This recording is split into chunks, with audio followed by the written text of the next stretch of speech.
And this is where the speedometer gauge cable from an Alfa Romeo Alfetta goes into the transmission. So we're going to disconnect this one and lube it up a bit to get the gauge needle stop vibrating. So the first thing we do is to take off the wire that goes to the tachometer, and it's screwed on by this ring nut in the front of the engine. That way we can loosen the gauge cluster when we lowered the steering wheel. Second thing we do is to loosen the nut here in the back, which is a 13, to make sure that we can actually remove it. So if you don't know how to do this, you can always read this one. It actually shows a little briefly how you need to access the cables from the back of your gauge cluster. But the first thing you need to do is to take off this one from the bottom of the steering column, and this one is sitting around the ignition lock. And here you can see that I've removed it now. I've got the entire gauge cluster out, and the way to do this is to stick in a small little thing like this underneath here on these sides, because there is a little hinge sitting there. And once you have used this one at the same time on both sides, you can get the bottom out a little bit, and then you can push down the entire gauge cluster, because you need it to release from these ones as well, and there are two of them, otherwise you only get the bottom out. And then if you push down, these ones will let go as well. And this is what it looks like in the behind.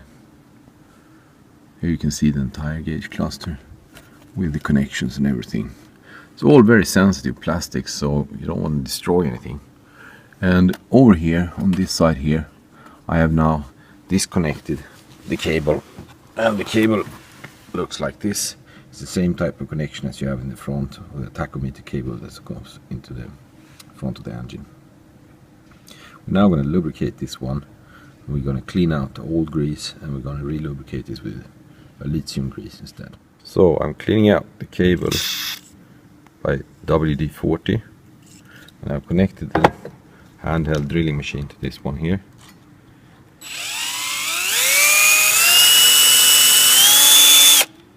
And this way we get all the old degraded grease out from the cable hose.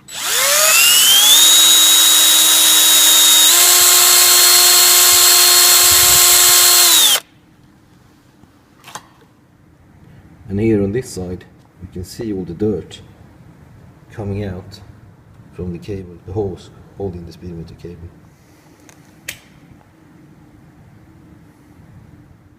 And here's the entire cable. I pulled it out from the hose, and as you can see, with time it gets a bit rusty, so the WD-40 dissolves a little bit of this oxidation. This is the end that goes in to the transmission, and the other end to the speedometer looks like this.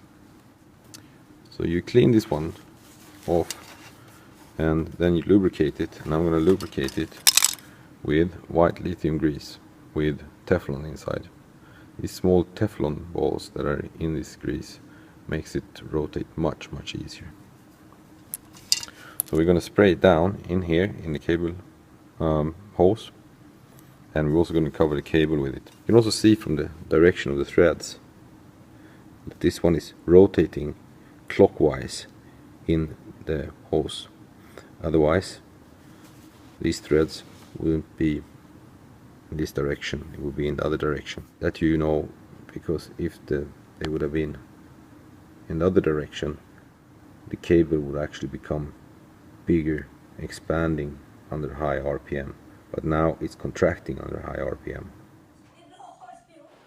So here you see the second part of this project, which is the part where I had to take out the entire gauge cluster, because the speedometer needle was not only vibrating, it was actually stuck in the bottom section on the 20 km/h mark. So this is the back of the speedometer cable, and it was a bit tricky to know how to get it to loosen up. It was like you start driving and you go up to 40 km/h and then suddenly it releases. The reason for the resistance is because the spring inside the speedometer has gotten stuck. So what I first tried was to lube it up using a piece of wood that fitted into the holder, and I used this grease. But you don't want to use too much of that, because you don't want to have grease in your entire speedometer coming off when it actually rotates from the inside.